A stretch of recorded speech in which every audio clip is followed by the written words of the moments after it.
박영숙은 68세로 그녀의 삶은 성실이라는 단어 하나로 요약된다. 남편 박철수와 함께한 결혼 생활은 45년을 채웠고 두 사람은 평생 맞벌이로 부지런히 살아왔다. 두 자녀를 키워 독립시킨 후 부부만 남은 집은 평온했다. 서울 변두리에 있는 30평 아파트는 이들의 보금자리로 자신들의 노후를 책임질 것이라 믿었다. 영숙은 꼼꼼하고 계획적인 성격이었다. 은퇴를 앞두고 그녀는 남편에게 주택연금을 제안했다. 매월 일정한 생활비를 받아 안정적인 노후를 준비하자는 것이었다.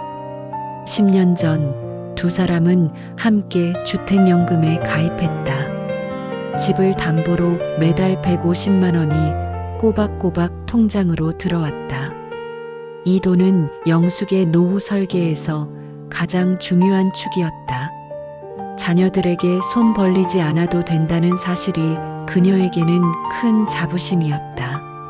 남편 철수는 늘 아내의 의견에 따랐고 늘 성실하고 가정적인 남편이었다. 영숙은 남편을 전적으로 믿고 의지했다. 모든 것이 평온했던 어느 날, 점심 식사 후 영숙의 휴대폰이 울렸다. 은행에서 온 전화였다. 전화기 너머 상담원은 난처한 목소리로 말을 꺼냈다. 주택연금 지급이 중단된 사유를 알고 있는가의 물음에 영숙은 몹시 당황했다. 통장을 확인하니 정말로 연금 150만 원이 입금되지 않았다. 급한 마음에 남편 철수에게 연락했지만 전화를 받지 않았다. 영숙은 곧바로 은행을 찾아갔다. 은행 직원은 연금 중단 사유를 설명했다. 주택연금이 6개월 전에 해지됐다는 충격적인 내용이었다. 해지 신청자는 남편 박철수였다. 직원은 공동 명의였기 때문에 배우자 일방 해지가 가능했다고 덧붙였다. 영숙은 어이가 없었다. 해지 대금 3억이 지급됐다는 기록도 확인했다. 하지만 그 돈은 이미 영숙의 계좌에 없었고 은행 기록에서도 인출된 상태였다. 영숙은 그 자리에서 몸이 굳었다. 그날 늦은 저녁 영숙이 철수에게 물어봤다. 철수는 영숙의 눈을 피하며 처음에는 발뺌했다. 영숙이 해지 서류와 은행 기록을 내밀자 결국 고개를 떨구고 사실을 털어놓았다. 5년 전부터 도박에 손을 댔다는 고백이었다. 빚이 눈덩이처럼 불어났고 사채업자들에게 쫓기는 신세가 됐다고. 주택연금 해지 대금은 사채 상환에 대부분 쓰였고 나머지는 도박으로 탕진했다고 말했다. 영숙은 철수의 입에서 나온 도박이라는 단어를 믿을 수 없었다. 평생 쌓아 올린 노후가 남편의 잘못된 선택으로 한순간에 무너진 현실이었다. 영숙은 그 자리에서 주저앉았다. 더 이상 함께 살 이유가 없었다. 영숙은 즉시 이혼을 결심했다. 45년 결혼 생활에 평온한 종말은 없었다. 그녀의 노후는 배신감과 경제적 파탄이라는 폭풍 속에 놓였다. 영숙은 곧바로 법적 대응을 준비했다. 딸 박지현과 아들 박민수는 어머니의 이야기를 듣고 분노했다. 자식들은 노발대발하며 아버지에게 연락했지만 철수는 이미 연락을 피하고 잠적한 상태였다. 영숙은 자녀들의 도움을 받아 김 변호사를 찾아갔다. 김 변호사는 정의감이 강하고 노인 인권 문제에 관심이 많은 여성 변호사였다. 자초지종을 들은 변호사는 고개를 저었다. 상황은 영숙의 예상보다 훨씬 심각했다. 김 변호사는 말했다. 주택연금은 부부 공동명의였기 때문에 법적으로는 남편에게도 해지할 권리가 있어요. 배우자의 동의 없이 해지한 것은 도덕적으로 문제지만 형사 처벌 대상으로는 보기 어려워요.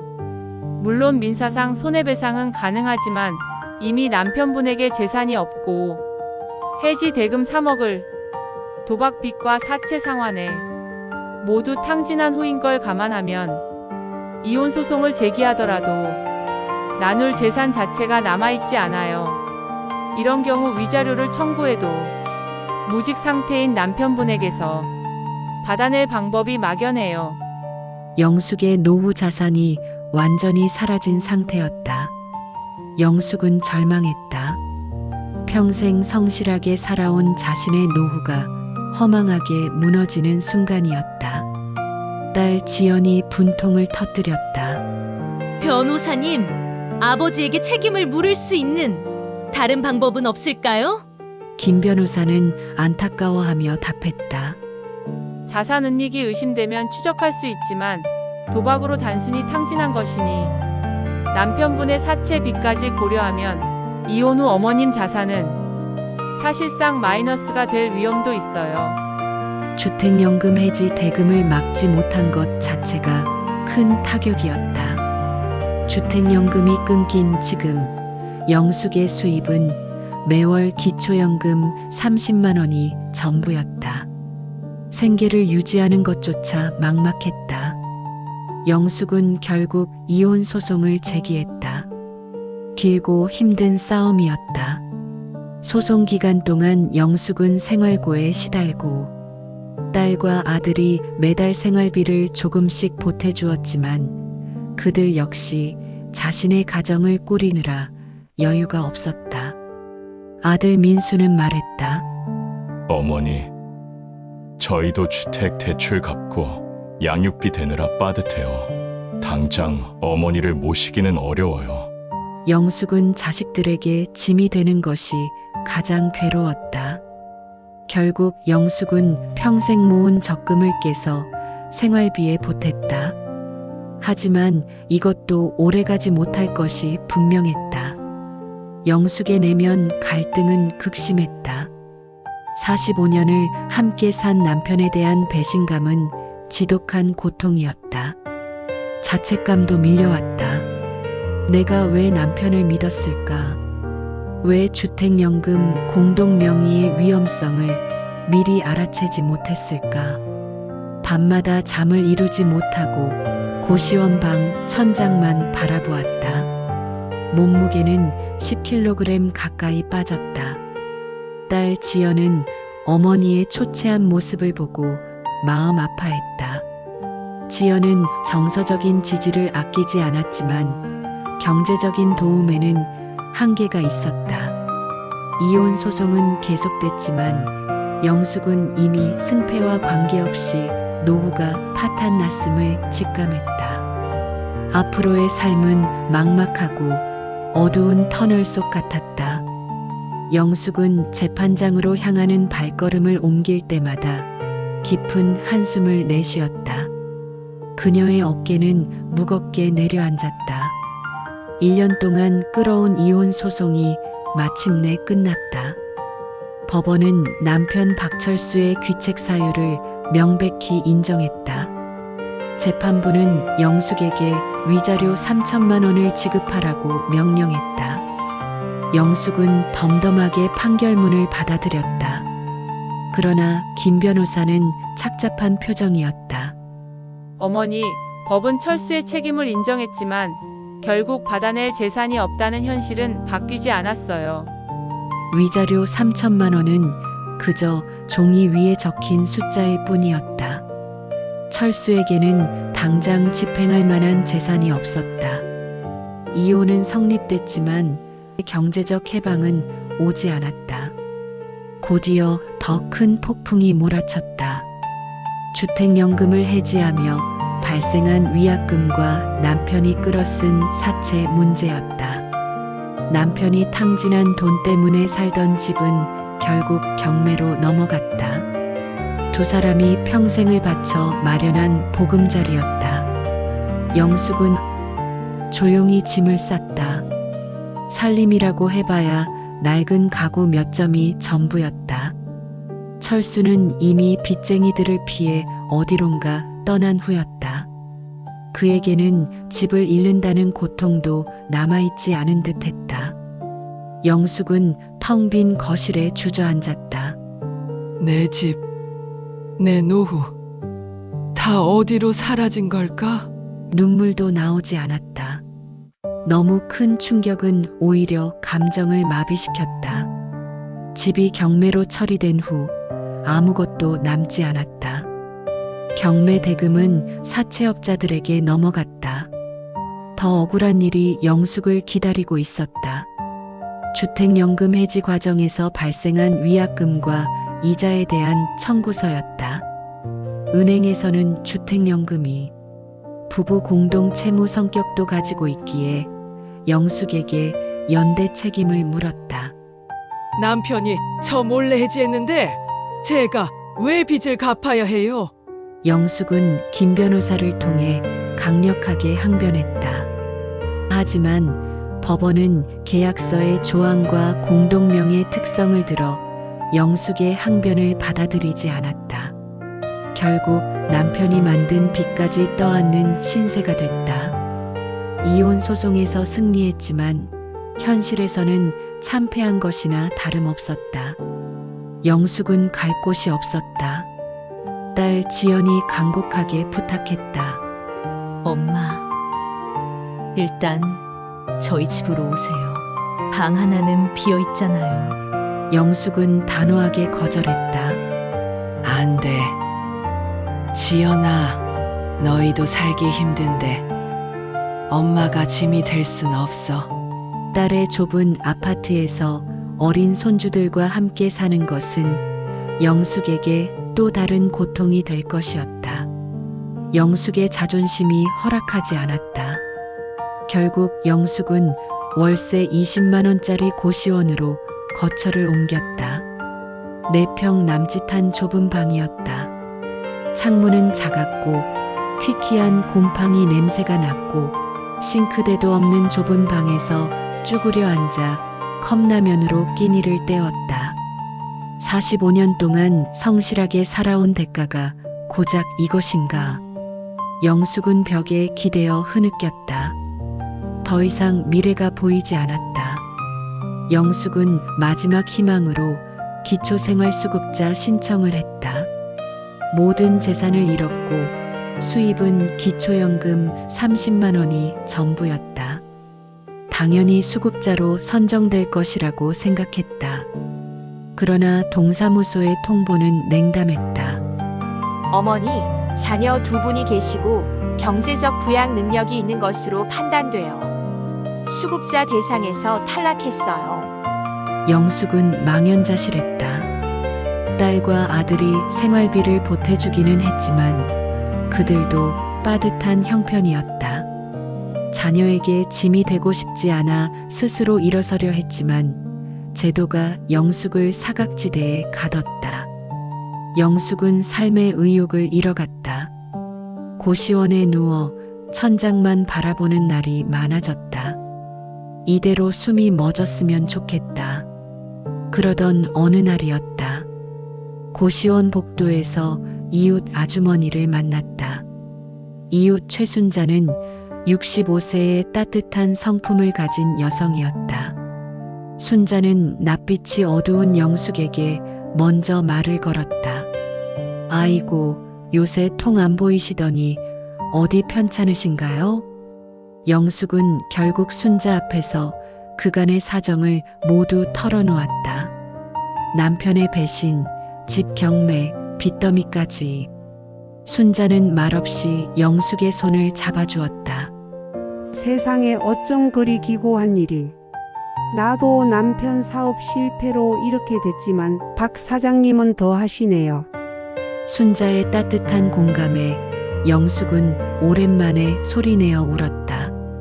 순자는 영숙에게 따뜻한 차 한 잔을 내밀었다. 여기만 해도 혼자 힘겹게 사는 노인들이 참 많아요. 우리는 서로 의지해야 해요. 순자는 영숙에게 복지관에서 운영하는 노인 일자리 프로그램을 소개해 주었다. 순자는 그곳에서 매일 소일거리를 하며 하루하루를 보내고 있다 했고 영숙은 순자의 이야기를 듣고 다시 희미한 빛을 봤다. 나도 움직여야 해. 이대로 누워 있다가는 정말 끝이 날 거야. 돈을 버는 것보다 더 중요했다. 누군가에게 기대지 않고 스스로 서는 것. 그것이 철수에게 모든 것을 빼앗긴 영숙이 지킬 수 있는 마지막 존엄이었다. 영숙은 침대에서 몸을 일으켰다. 거울에 비친 자신의 초췌한 얼굴을 봤다. 박영숙, 여기서 무너지지 마. 영숙은 다음 날 아침 순자의 손을 잡고 복지관으로 향했다. 절망 속에서 영숙은 작지만 단단한 결심을 했다. 그녀의 홀로서기가 이제 막 시작되려는 참이었다. 영숙은 이웃 순자와 함께 노인복지관을 찾았다. 복지관은 생각보다 활기가 넘쳤다. 순자는 영숙을 노인 일자리 담당 사회복지사에게 안내했다. 영숙은 자신의 상황을 솔직하게 털어놓았다. 복지사는 영숙의 사정을 듣고 안타까워했지만 영숙의 강한 의지를 봤다. 당장은 전문적인 일이 어렵지만 아파트 단지 내 경비 보조 일자리를 추천했다.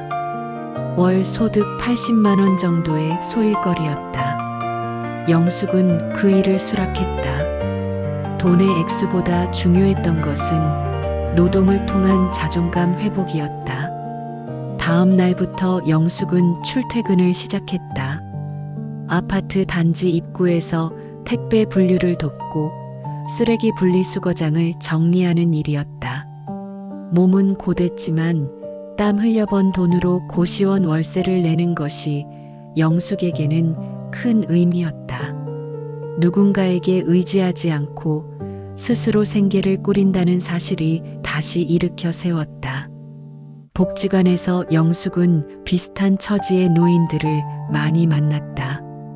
남편의 사업 실패로 전 재산을 잃은 할머니, 자식들과의 갈등으로 홀로 된 할아버지 등 다양한 사연이 있었다. 그들의 이야기를 들으며 자신이 혼자가 아니라는 사실에 위로받았으며 특히 순자는 영숙의 가장 든든한 조력자였다. 두 사람은 점심시간에 복지관 식당에서 만나 서로의 이야기를 나눴다. 순자는 말했다. 우리는 돈이 없지 사람이 없나. 힘내야지. 순자의 말은 영숙에게 큰 힘이 됐다. 영숙은 아들 민수와 딸 지연에게 생활비를 더 이상 보내지 말라고 했다. 자식들은 걱정했지만 어머니가 다시 활력을 찾은 모습에 안도했다. 딸 지연이 오랜만에 어머니를 찾아왔다. 지연은 영숙이 사는 좁은 고시원 방을 보고 눈물을 글썽였다. 하지만 영숙은 웃으며 딸을 맞았다. 괜찮아. 지연아, 밥 잘 먹고 잘 살아. 너희 걱정 말고 내 가정이나 잘 돌보렴. 어머니의 강해진 모습에 지연은 오히려 죄송한 마음을 접었다. 지연은 어머니에게 따뜻한 옷과 건강보조식품을 놓고 돌아갔다. 영숙은 이웃 순자와 함께 노후 자산 피해자 모임을 만들기로 결심했다. 자신의 경험이 단순히 개인의 불행으로 끝나지 않아야 한다고 생각했다. 영숙은 김 변호사에게 모임 결성에 대한 조언을 구했다. 김 변호사는 말했다. 어머니, 아주 훌륭한 생각이에요. 노인들의 연대야말로 제도를 바꿀 수 있는 가장 강력한 힘이에요. 김 변호사는 법률 상담과 모임의 방향 설정에 도움을 주기로 했다. 모임의 첫 회의는 복지관의 작은 회의실에서 열렸다. 6명의 노인들이 모였다. 모두들 황혼 이혼이나 배우자의 자산 탕진, 사기로 인해 노후가 무너진 사람들이었다. 영숙은 떨리는 목소리로 자신의 사연을 이야기했다. 저는 남편에게 모든 것을 빼앗겼어요. 하지만 제 존엄까지 빼앗기지는 않았어요. 우리 함께 힘을 모아 제도의 허점을 알립시다. 다른 노인들은 영숙의 이야기에 눈물을 흘리며 공감했다. 이 작은 모임은 영숙에게 잃어버린 가족과 같은 존재가 됐다. 그녀는 더 이상 외롭지 않았다. 영숙은 다시 태어난 듯한 기분을 느꼈다. 새로운 목표와 동료들이 생기면서 영숙의 삶은 어둠에서 벗어나기 시작했다. 그녀의 얼굴에 비로소 잔잔한 미소가 떠올랐다. 영숙이 주도한 노후 자산 피해자 연대는 작은 희망의 씨앗이 됐다. 모임 사람들은 복지관에서 만난 노인들, 그리고 언론을 통해 사연을 듣고 찾아온 사람들로 점차 불어났다. 영숙은 이 모임을 통해 자신의 불행이 제도의 허점에서 비롯된 것임을 명확히 깨달았다. 그녀는 더 이상 개인의 불운에 머물지 않았다. 이제 영숙은 자신과 같은 피해를 막기 위한 행동가가 됐다. 모임은 주택연금 일방해지 방지 법안 마련을 촉구하는 청원서를 작성했다. 영숙은 청원서의 대표 서명자가 됐다. 그녀는 김 변호사의 도움을 받아 주택연금 약관의 불합리한 점을 정리했다. 수십 년의 결혼 생활로 쌓은 공동의 노후 자산이 배우자, 일방의 의사로 무너질 수 있다는 현실을 지적했다. 영숙의 사연이 언론에 보도되기 시작했다. 그녀의 담담하지만 힘있는 인터뷰는 많은 사람의 공감을 얻었다. 저는 모든 것을 잃었어요. 하지만 제 경험이 다른 사람들에게 도움이 될 수 있다면 그것으로 저는 충분히 가치 있는 삶을 살고 있다고 생각해요. 신문과 뉴스에서는 영숙을 황혼 이혼의 피해자가 아닌 노인 인권 운동가로 조명했다. 영숙의 활동은 마침내 결실을 봤다. 주택연금법 개정안이 국회에 발의됐다. 핵심 내용은 배우자의 동의 없이 주택연금을 해지할 수 없도록 법적 절차를 강화하는 것이었다. 법안이 통과되는 날, 영숙은 복지관 사람들과 함께 TV 앞에서 뉴스를 지켜봤다. 자신들의 작은 목소리가 사회를 움직였다는 사실에 모두가 눈물을 흘렸다. 이것은 잃어버린 3억 원을 되찾은 것보다 더 값진 승리였다. 딸 지연과 아들 민수는 영숙에게 진심으로 사과했다. 엄마, 그때 저희가 엄마를 집으로 모시지 못한 것을 후회해요. 하지만 엄마가 스스로 일어서시는 모습을 보니 오히려 저희가 용기를 얻어요. 미안했어요. 더 이상 경제적 부양의 부담이 아닌 정신적 지지와 사랑으로 연결됐다. 영숙은 고시원을 벗어나 보증금이 저렴한 시니어 임대 아파트에 입주했다. 여전히 월 80만 원의 경비 보조일로 생활비를 벌었다. 고된 노동이었지만 영숙의 얼굴에는 평온함이 감돌았다. 그녀는 복지관에서 정기적으로 강연을 했고 주제는 노년의 존엄을 지키는 법이었다. 여러분, 노후 자산은 중요하지만 자신의 가치를 잃지 않는 것이 가장 중요해요. 누군가의 배우자, 누군가의 부모가 아닌 나 자신으로 우뚝 서세요. 강연이 끝난 후 한 노인이 영숙에게 다가왔다. 선생님, 저도 남편 때문에 어려움을 겪었는데 선생님 말씀 듣고 다시 살아갈 힘을 얻었어요. 영숙은 그 노인의 손을 따뜻하게 잡아주었다. 영숙은 이제 새로운 노후를 시작했다. 황혼 이혼의 아픔과 경제적 파탄은 분명 그녀의 삶에 지울 수 없는 상처를 남겼다. 하지만 그 고통 속에서 자신만의 새로운 의미를 발견했다. 바로 연대와 봉사의 삶이었다. 영숙은 도박으로 모든 것을 잃게 만든 철수를 용서하지는 못했지만 더 이상 그를 원망하며 시간을 낭비하지 않았다. 그녀의 삶은 이제 과거의 그림자에서 완전히 벗어났다. 고시원 방벽에 적어뒀던 영숙의 다짐이 생각났다. 박영숙, 여기서 무너지지 마. 그 다짐은 이제 현실이 됐다. 영숙은 웃었다. 그 웃음은 잔잔했지만 그 어떤 풍파에도 흔들리지 않는 단단한 희망을 담고 있었다. 그녀의 앞날은 여전히 쉽지 않겠지만 영숙은 알고 있었다.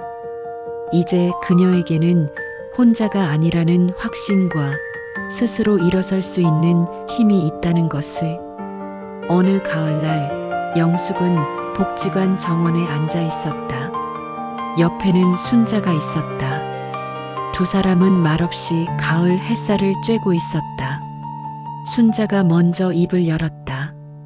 영수가 우리 참 많이 달라졌지? 그러게. 영숙이 미소 지으며 대답했다. 예전엔 모든 걸 잃었다고 생각했는데 이제 보니 진짜 중요한 건 잃지 않았더라고. 순자가 고개를 끄덕였다. 맞아. 우리 존엄, 우리 의지, 그리고 서로를 향한 연대. 그게 우리가 지킨 거야. 두 사람은 함께 웃었다. 멀리서 복지관 사람들이 손을 흔들었다. 영숙과 순자도 손을 흔들며 일어났다. 오늘은 또 어떤 이야기가 기다리고 있을까? 오늘은 또 누구를 위로할 수 있을까?